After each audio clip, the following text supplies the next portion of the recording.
Students, welcome to my YouTube channel world of sociology. Students, आज हम लोग जो है हमारे जो आगे का जो क्वेश्चंस रह गया था आज हम वो करेंगे, क्योंकि हम लोगों ने ऑलरेडी 440 क्वेश्चन डिस्कस कर चुके हैं।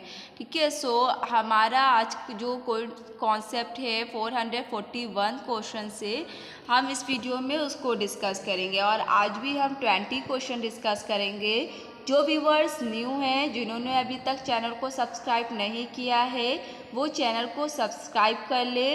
और आप लोगों का जो पुराना वीडियो आपने नहीं देखा है इसके पहले के क्वेश्चन, सो आप वो क्वेश्चंस को मेरी प्लेलिस्ट में जाकर वहाँ पे आपको sociology most important 1000 question series मिल जाएगी, उसमें आप इसको देख सकते हैं।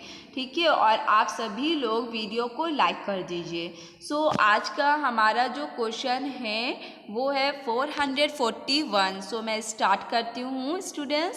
सो हमारा जो ये क्वेश्चन है ये है कि निम्नलिखित उपागमों में से कौन सा मुख्यतः चेतना पर ध्यान केंद्रित करता है। तो चेतना पर क्या ध्यान केंद्रित करता है हमको यहाँ पर ये बताना है। सो हमारे सामने ऑप्शंस दिए हुए हैं। ऑप्शन ए प्रकारवाद, ऑप्शन बी निर्जाति पद्धति विज्ञान, ऑप्शन सी प्रघटना विज्ञान, ऑप्शन डी तुलनात्मक पद्धति। सो स्टूडेंट यहाँ पर देखिए हमारा जो राइट आंसर होगा 441 का वो प्रघटना विज्ञान होगा, क्योंकि प्रघटना विज्ञान चेतना पर अपना ध्यान केंद्रित करता है। ठीक है, मेन उसमें चेतना होती है। सो अब नेक्स्ट क्वेश्चन है हमारा क्वेश्चन नंबर 442। ये क्वेश्चन है कि निर्जातीय पद्धति की शुरुआत निम्नलिखित में से किससे संबंधित की जा सकती है। तो यहाँ पे हमारे थिंकर्स दिए हुए हैं और निर्जातीय पद्धति की शुरुआत किससे संबंधित है ये बताना है हमें। सो स्टूडेंट्स, यहाँ पर हमारा ऑप्शन है option number A Alfred Schutz, option B Harold Garfinkel, option C Peter Berger, option D Goffman. So आप लोगों को आंसर इसका पता होना चाहिए कि इथेनो मेथोडोलॉजी की शुरुआत किसने करी थी। आप लोग कमेंट बॉक्स में आंसर कमेंट करिए जल्दी से। इसका राइट आंसर होगा ऑप्शन नंबर बी, हारोल्ड गार्फिंकर ने निर्जातीय पद्धति की शुरुआत करी थी। ठीक है, इसको ध्यान रखिएगा, जिसको नहीं याद है वो याद कर ले, ये बहुत बार ये आता है एग्ज़ाम में। नेक्स्ट क्वेश्चन है क्वेश्चन नंबर 443। सीमित क्षेत्र में सामाजिक जीवन के संपूर्ण संगठन को व्यक्त करते हैं। सो ऑप्शंस यहाँ पर हमारे हैं। ऑप्शन ए एक समुदाय के रूप में, एक संस्था के रूप में, ऑप्शन सी एक समिति के रूप में, ऑप्शन डी एक समाज के रूप में। तो सीमित क्षेत्र में यहाँ पे सामाजिक जीवन को पूछा गया था कि किस रूप में व्यक्त करते हैं। सो अब यहाँ पर हमारा 443 का जो राइट आंसर होगा वो हमारा ऑप्शन नंबर ए होगा, एक समुदाय के रूप में व्यक्त करते हैं। ठीक है स्टूडेंट्स, को ध्यान रखिएगा। नेक्स्ट क्वेश्चन है क्वेश्चन नंबर 444। समेकित ग्रामीण विकास कार्यक्रम का प्राथमिक उद्देश्य क्या था। तो समेकित ग्रामीण विकास कार्यक्रम की बात हो रही है, उसका प्राथमिक उद्देश्य बताना है। सो यहाँ पर स्टूडेंट्स देखिए ऑप्शन ए है श्रम की समस्याओं के समाधान के लिए, ग्रामीण बेरोजगारी को समाप्त करने के लिए, कृषि उत्पादन में वृद्धि के लिए, निर्धनता उन्मूलन के रूप में। सो यहाँ पर 444 का जो स्टूडेंट राइट आंसर हमारा होगा वो है हमारा इसका 44 का right answer option number D, निर्धनता उन्मूलन के रूप में इसको ये हुआ था। ठीक है, इसको ध्यान रखिएगा। अब नेक्स्ट क्वेश्चन हम करेंगे। नेक्स्ट क्वेश्चन है 445। सो क्वेश्चन नंबर 445 है हमारा, ऐतिहासिक भौतिकवाद वाक्यांश का प्रयोग किसने किया था। तो ऐतिहासिक भौतिकवाद का यूज़ किसने किया था, यहाँ पर ये बताना है। वैसे ये कॉन्सेप्ट भी आपका ये जो पूछा गया है ये टफ नहीं है, ये भी इजी है, ठीक है, क्योंकि आपने कार्ल मार्क्स का ऐतिहासिक भौतिकवाद पढ़ा हुआ है। उसमें आपको मैंने बताया था ऐतिहासिक का कॉन्सेप्ट इन्होंने कैसे लिया, ऐतिहासिक भौतिकवाद का कॉन्सेप्ट कहाँ से लिया है, या द्वंद्वात्मक का कॉन्सेप्ट इन्होंने किससे लिया है। तो ये भी बहुत इजी है, आप इसका आंसर कमेंट बॉक्स में कमेंट कीजिए।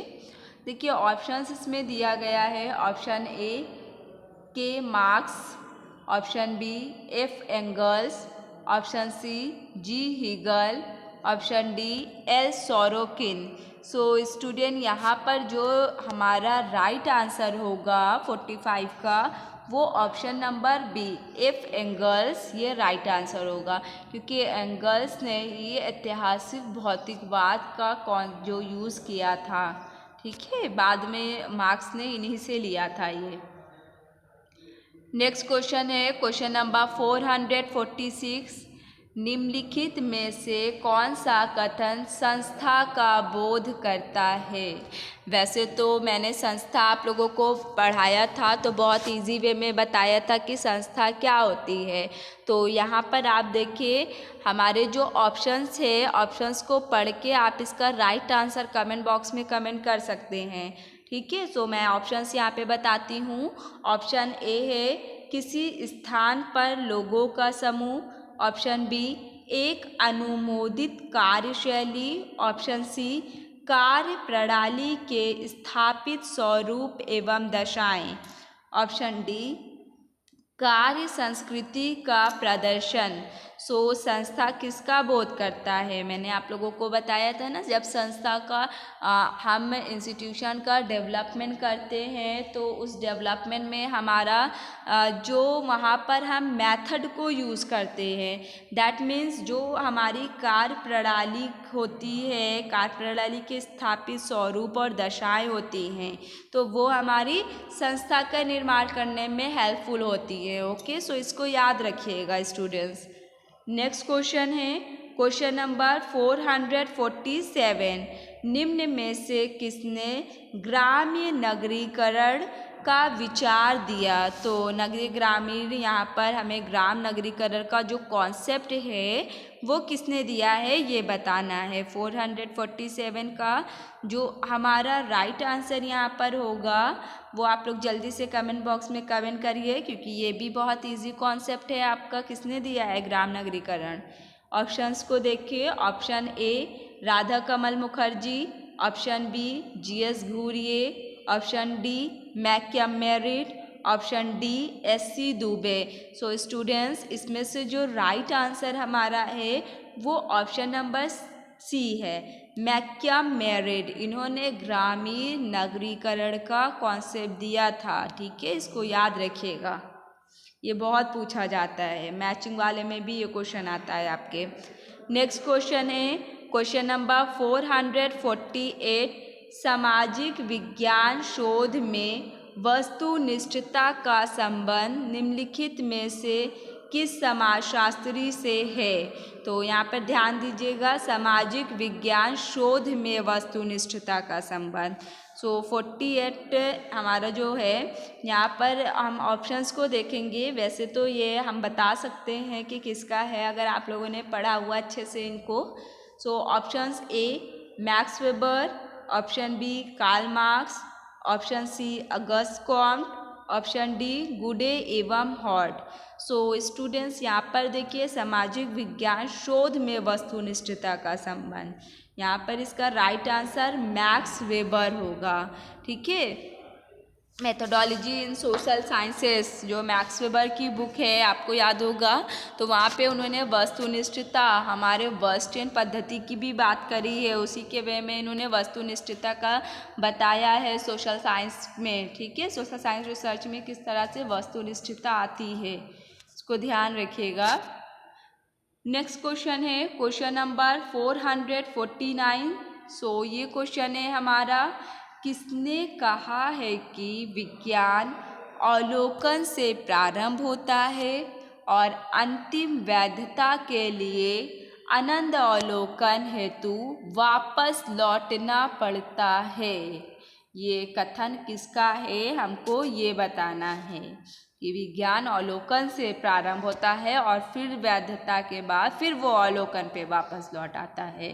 सो यहाँ पर हमारा जो ऑप्शन दिया हुआ है, ऑप्शन नंबर ए है यंग एवं सेल्टिस, ऑप्शन बी बोगाल्डस, ऑप्शन सी गुडे एवं हॉट, ऑप्शन डी नेल्स एवं एडरसन। ठीक है, सो स्टूडेंट ये जो हमारा कथन है, ये जो दिया गया है, ये ऑप्शन नंबर सी जो हमारा है ये राइट होगा। गुडे एवं हॉट का ये कॉन्सेप्ट है कि अवलोकन से विज्ञान जो है वो अवलोकन से प्रारंभ होता है और अंतिम वैधता के लिए अवलोकन में वापस वो आना लौटना पड़ता है उसको। ठीक है, याद रखिएगा ये कॉन्सेप्ट जो है लाइन। नेक्स्ट कॉन्सेप्ट है क्वेश्चन हमारा 450। तो ये क्वेश्चन है समस्त धर्म की उत्पत्ति का स्रोत समाज है, किसने कहा? सो बहुत इजी है ये भी। समाज को सब कुछ कौन मानता है? धर्म की उत्पत्ति का भी वहाँ पे कारण माना है समाज को ही, किसने स्रोत माना है? सो जल्दी से कमेंट बॉक्स में कमेंट करिए आप लोग इसका आंसर। यहाँ पर ऑप्शंस देखिए जो दिया हुआ है, option A Max Weber, option B Durkheim, option C Comte, option D Malinowski. So student यहाँ पर देखिए धर्म की उत्पत्ति का जो स्रोत है वो समाज को माना है दुर्खीम ने। आप लोगों को मैंने पढ़ाया हुआ है कि समाज को ही सब कुछ मानते हैं, स्वयंभू बोला है, स्यूजीनियस बोलते हैं समाज को। तो जिस भी समाज में जो भी घटना हो रही है उसके पीछे क्या स्रोत है, क्या कारण है, वो हमारा समाज ही है। ठीक है, तो सामाजिक तत्व है वो भी समाज में पाया जा रहा है, श्रम विभाजन भी समाज में है, धर्म की उत्पत्ति भी समाज से ही हो रही है, इसको ध्यान रखिएगा। नेक्स्ट क्वेश्चन है क्वेश्चन नंबर 451। ये क्वेश्चन है पॉपुलेशन बॉम्ब किसकी पुस्तक है? सो पॉपुलेशन बॉम्ब की बात हो रही है यहाँ पे, ध्यान रखिएगा। आप लोगों को अगर इसका आंसर पता है 51 का, कमेंट बॉक्स में कमेंट कीजिए। ऑप्शंस में है Malthus, option B Dumont, option C Paul एवं एहरलिच मार्क्स। सो स्टूडेंट यहाँ पर देखिए आप लोगों को पॉपुलेशन का वर्ड सुनते ही माल्थस वैसे याद आ जाते हैं कि हो सकता है माल्थस की हम जब गेस कर रहे होते हैं आप लोग, मैंने देखा है। लेकिन यहाँ पर देखिए पॉपुलेशन बॉम्ब वो पॉल और लीच की बुक है। ठीक है, इसको ध्यान रखिएगा, पॉल एवं लीच की बुक है हमारी पॉपुलेशन बॉम्ब। ये एग्ज़ाम में आई हुई बुक है, इसको अगर आप लोग ने लर्न नहीं किया है लर्न कर लीजिए। ये क्वेश्चन है हमारा 452, निम्नांकित होगा ये। ठीक है, वो स्पेलिंग थोड़ा सा मिस्टेक है। निम्नांकित में से किसने निर्जातीय विज्ञान के लिए महत्वपूर्ण प्रेरणा स्रोत का प्रतिनिधित्व किया है? तो निर्जातीय पद्धति विज्ञान की बात हो रही है, निर्जातीय विज्ञान की शोध का प्रतिनिधित्व किसने किया है? यहाँ पर हमको बताना है 452। तो यहाँ पर अगर हम देखें प्रेरणा और श्रोता की जो बात करते हैं, ठीक है, सो आप लोगों को वैसे तो आंसर क्लियर होगा ही, प्रेरणा और ऑडियंस की बात कौन कर रहा होता है निर्जातीय विज्ञान में। आप लोग जल्दी से आंसर बताइए इसका कमेंट बॉक्स में। यहाँ पर हम ऑप्शंस देखेंगे, option A H Garfinkel, R Turner, E Goffman, K Denzin. ठीक है, सो स्टूडेंट यहाँ पर देखिए हमारा जो राइट आंसर है वो ई गफमैन है। गफमैन ने, आपको याद होगा, ड्रामेटोलॉजिकल कॉन्सेप्ट इनका जो है अभिनय कला का सिद्धांत, उस पर इन्होंने प्रेरणा और श्रोता का प्रतिनिधित्व किया है और ये एक निर्जातीय विज्ञान से ही ताल्लुक़ रखते हैं, तो इसलिए इसको याद रखिएगा। ठीक है, क्वेश्चन इजी था लेकिन थोड़ा सा उसको घुमाकर पूछा हुआ था ये क्वेश्चन। क्वेश्चन नंबर 453, मौखिक इतिहास पद्धति का प्रयोग मुख्यतः किसके द्वारा किया जाता है? तो मौखिक इतिहास पद्धति की बात हो रही है, ज़्यादातर कौन यूज़ करता है इसको? मुख्यतः यहाँ पर ऑप्शंस है पुरातत्वविद, अधीनस्थ इतिहासकार, ऑप्शन सी सामाजिक कार्यकर्ता, ऑप्शन डी अर्थशास्त्री। सो स्टूडेंट यहाँ पर देखिए इसका जो राइट आंसर होगा वो हमारा ऑप्शन नंबर बी होगा। अधीनस्थ इतिहासकार जो हैं वो इसका ज़्यादा यूज़ करते हैं मेन, ठीक है, इसको ध्यान रखिएगा। 53 का आंसर। नेक्स्ट क्वेश्चन है क्वेश्चन नंबर 454, दुर्खीम की कौन सी पुस्तक 1912 में प्रकाशित हुई? तो ये भी बहुत इजी क्वेश्चन है, टफ नहीं है। दुर्खीम की बुक आप लोगों ने याद रखी है, उसका सन याद रख करवाया है। सो स्टूडेंट्स आपको बुक और सन दोनों ही याद है, तो यहाँ पे आप जल्दी से कमेंट बॉक्स में कमेंट करिए इसका आंसर। 54 का राइट आंसर क्या होगा हमारा? यहाँ पर जो बुक दी हुई है वो ऑप्शन है suicide, and now then option B the elementary forms of religious life, and next हमारा education moral, and then next है हमारा the division of labour in society. So यहाँ पर स्टूडेंट्स देखिए जो इनकी राइट बुक होगी जो 1912 में आई थी 1912 में, वो the elementary forms of religious life, ये बुक इनकी 1912 में पब्लिश्ड हुई थी, ठीक है, इसको ध्यान रखिएगा। बहुत इजी क्वेश्चन था वैसे दुर्खीम, अगर आप लोगों ने अच्छे से पढ़ा है तो बहुत अच्छे से इसका आंसर कर सकते थे आप लोग।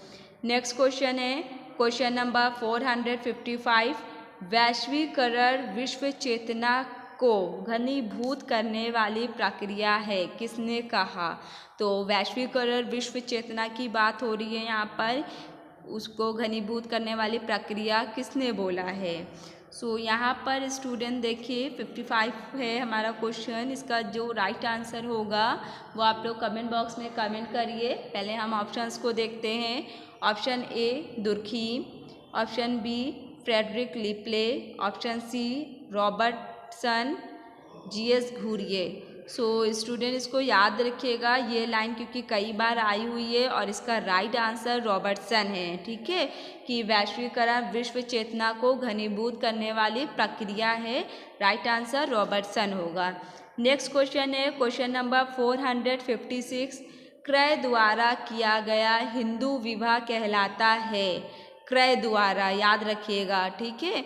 तो ये भी आप लोग ने जो विवाह के सैपलाइन के नियम 8 तरह के पढ़ती हैं, उसी में आपका क्रय द्वारा जो विवाह हुआ था वो कौन सा था, आपको ध्यान होगा तो आप लोग आंसर करिए इसको। 56 का आंसर यहाँ पर देखिए ऑप्शंस में हमारा है, ऑप्शन ए तैशाज विवाह, ऑप्शन बी दैव विवाह, ऑप्शन सी असुर विवाह, ऑप्शन डी राक्षस विवाह। तो यहाँ पर स्टूडेंट देखिए असुर विवाह जो होता है वो क्रय द्वारा किया गया हिंदू विवाह कहलाता है, ठीक है। असुर में क्या होता है कि वो क्रय दे देते हैं और फिर लड़की को ले जाते हैं उठाकर, ठीक है, यहाँ पर उसका मूल देकर क्रय देकर मतलब ले जाते हैं, असुर विवाह कहलाता है वो। नेक्स्ट क्वेश्चन नंबर 457, सभी सामाजिक परिवर्तन विचारों के माध्यम से घटित होते हैं, किसने कहा है? तो किसने ये बोला है, यहाँ पर बताना है ये लाइन कि सामाजिक परिवर्तन विचारों के माध्यम से घटित होते हैं। सो ऑप्शंस है हमारा MacIver Page, option B Ogburn Nimkoff, option C Gillin एवं ग्लिन, ऑप्शन डी एलरिच। तो स्टूडेंट यहाँ पर इसका जो राइट आंसर होगा 57 का वो ऑप्शन नंबर बी हमारा होगा। ऑकबर्न और निमकॉफ ने ये माना है कि सभी सामाजिक परिवर्तन विचारों के माध्यम से घटित होते हैं, ठीक है, इसको ध्यान रखिएगा। अब नेक्स्ट क्वेश्चन हम देखेंगे क्वेश्चन नंबर 458। सो स्टूडेंट ये क्वेश्चन भी हमारा बहुत ही इजी क्वेश्चन है, ये टफ नहीं है। क्योंकि ये जो लाइन है आपके स्क्रीन पर, ये बहुत ही ईजी लाइन है। ये बहुत बार एग्ज़ाम में आपके पीजीटी में आई हुई है कि इतिहास कुलीन तंत्रों की कब्रगाह है, कब्रिस्तान है या कब्रगाह है। ये लाइन आप लोगों ने भी बहुत बार सुनी होगी, इतिहास कुलीन तंत्र का कब्रिस्तान है। ये किसकी लाइन है? ठीक है, ये पीजीटी में बहुत बार आई हुई है, आपके नेट एग्ज़ाम में भी आती है ये। सो स्टूडेंट, यहाँ पे ऑप्शंस हैं Pareto, option B Karl Marx, option C Max Weber, option D Comte. So यहाँ पर जो हमारा राइट आंसर होगा, वैसे तो आप लोगों ने कमेंट बॉक्स में इसका आंसर कमेंट कर ही दिया है, लेकिन परेटो ये हमारे राइट आंसर है। ठीक है, नेक्स्ट क्वेश्चन, क्वेश्चन नंबर 459। सो ये क्वेश्चन है हमारा कि सर्वप्रथम प्रजातियों का वर्गीकरण किसने किया? सो प्रजाति आप लोगों ने अच्छे से पढ़ा होगा, तो इसका आंसर कर पाएंगे आप लोग। चलिए कमेंट बॉक्स में आंसर करिए इसका। ऑप्शंस है Blumenbach, Hutton, Warner, Hugo de Vries. So student, इसका जो राइट आंसर होगा वो ब्लू मैन बाग होगा राइट आंसर। इन्होंने प्रजातियों का वर्गीकरण सबसे पहले किया था, इसको याद रखिएगा। Next question, question number 460। सामाजिक पूंजी की अवधारणा के विश्लेषण से संबंधित हैं। सामाजिक पूंजी की बात हो रही है, कौन करता है? ये भी बहुत ही इजी क्वेश्चन है आप लोगों के लिए। सो ऑप्शंस देखते हैं, आप लोग जब तक कमेंट बॉक्स में कमेंट करिए इसका आंसर। ऑप्शन ए पियर बोर्दियू, ये थोड़ा सा स्पेलिंग अलग हो गई है तो आप लोग पियर बोर्दियू होगा ये। Option B Max Weber, option C Karl Marx, option D Dahrendorf. So student, इसका जो राइट आंसर है पियर बोर्दियू होगा। ठीक है, सामाजिक पूंजी की जो अवधारणा है वो बोर्दियू ने दी थी। ठीक है, इसको ध्यान रखिएगा। आप लोग ने वैसे इसको कॉन्सेप्ट को पढ़ा है, कल्चरल कैपिटल, सोशल कैपिटल की बात कौन करता है? वो बोर्दियू करते हैं। सो स्टूडेंट, आज का हमारा 20 क्वेश्चन का जो डिस्कशन था वो पूरा हो गया है। अब हम कल आगे के 20 क्वेश्चन डिस्कस करेंगे आप लोगों के साथ। ओके, आई होप ये आप लोगों के लिए बहुत हेल्पफुल वीडियो रहा हो और आप लोगों को एग्ज़ाम की प्रिपरेशन में से बहुत ही आप लोगों को हेल्प मिलेगी। सो अगर आप लोगों को वीडियो अच्छा लगा है तो आप लोग चैनल को लाइक कर दीजिए, और जिसने चैनल को अभी तक सब्सक्राइब नहीं किया है सब्सक्राइब कर दीजिए। इस वीडियो को ज़्यादा से ज़्यादा शेयर कीजिए, जिसमें और लोगों को भी पढ़ाई में हेल्प मिल सके। और आप लोगों को कोई भी इशू हो तो आप कमेंट बॉक्स में कमेंट कर सकते हैं। Okay, thank you so much for watching this video.